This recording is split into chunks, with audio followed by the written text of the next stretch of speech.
Reels वाली बहू। प्रज्ञा को रील्स बनाने का बड़ा ही क्रेज है और वो दिन भर रील्स बनाती रहती है। खाते पीते घूमते फिरते घर में कॉलेज में रील्स बनाने के कारण प्रज्ञा पूरे कॉलेज में हाईलाइटेड है। जहां उसकी रील्स सभी को पसंद आते हैं, वहीं मनीषा चिंता में डूबी रहती है। एक रोज जब खाते हुए प्रज्ञा रील्स बना रही होती है, तब मनीषा कहती है, 1 मिनट भी चैन नहीं है इस लड़की को।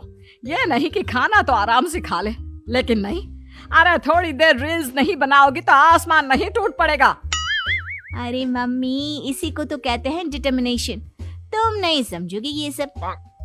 भगवान, इस लड़की को सद्बुद्धि दे। जब देखो तब टेढ़ा बाका मुंह बनाती रहती है। मनीषा की बात का प्रज्ञा पर जरा भी असर नहीं होता और वो खाते खाते रील्स बनाती रहती है। दिन बीतने लगते हैं और देखते देखते प्रज्ञा का कॉलेज भी खत्म हो जाता है। आए दिन कोई ना कोई मनीषा को प्रज्ञा की शादी करवाने का सुझाव दे जाता है।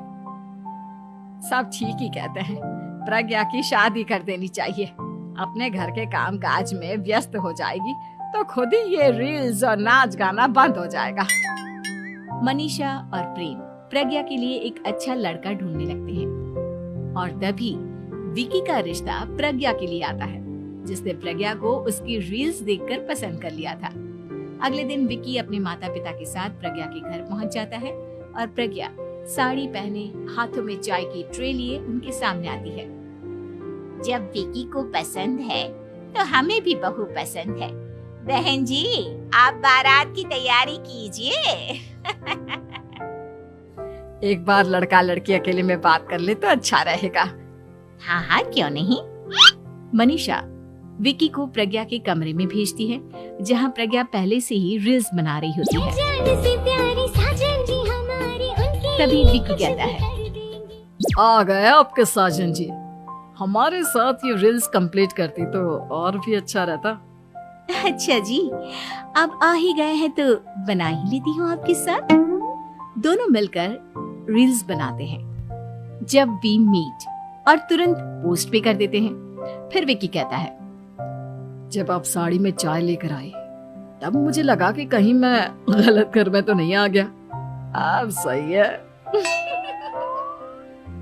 दोनों की शादी पक्की हो जाती है और शादी के दिन भी प्रज्ञा रील्स बनाने से चूकती नहीं। यहाँ तक कि बारात के समय भी नाचते हुए रील्स बनाती है। सभी लोग प्रज्ञा की तारीफ के पुल बांध देते हैं और प्रज्ञा नाचती गाती अपने ससुराल चली जाती है। सब कुछ अच्छा चल रहा होता है। प्रज्ञा यहाँ भी दिन भर हर चीज की रील्स बनाती रहती है। लेकिन कुछ दिनों के बाद जब सुनीता कहती है, बहू, ये रील्स के साथ साथ कुछ काम भी कर लिया करो। वैसे तुझे और क्या क्या बनाना आता है? मम्मी जी, वैसे तो सब कहते हैं कि मैं सब कुछ अच्छा बनाती हूँ, लेकिन मुझे लगता है कि मैं मैगी अच्छा बना लेती हूँ। हाँ, कॉफी भी अच्छा बना लेती हूँ और मुंह तो सबसे अच्छा बना लेती हूँ। हैं? अच्छा अच्छा। सुनीता अपना माथा पकड़ लेती है और कहती है, बहू, कुछ खाना बनाना भी सीख लेती। मम्मी जी, मैं लंबी प्लानिंग कर रही हूँ। जल्दी ही मैं इतनी फेमस हो जाऊंगी कि मुझे पैसे मिलने लगेंगे। हम दोनों सास बहू राज करेंगे, राज। नौकर काम करेंगे और लोगों की तो लाइन लगेगी हमसे मिलने के लिए। तेरा दिमाग खराब हो गया है क्या बहू? हंसी मजाक तक ठीक है, लेकिन इस तरह घर नहीं चलते।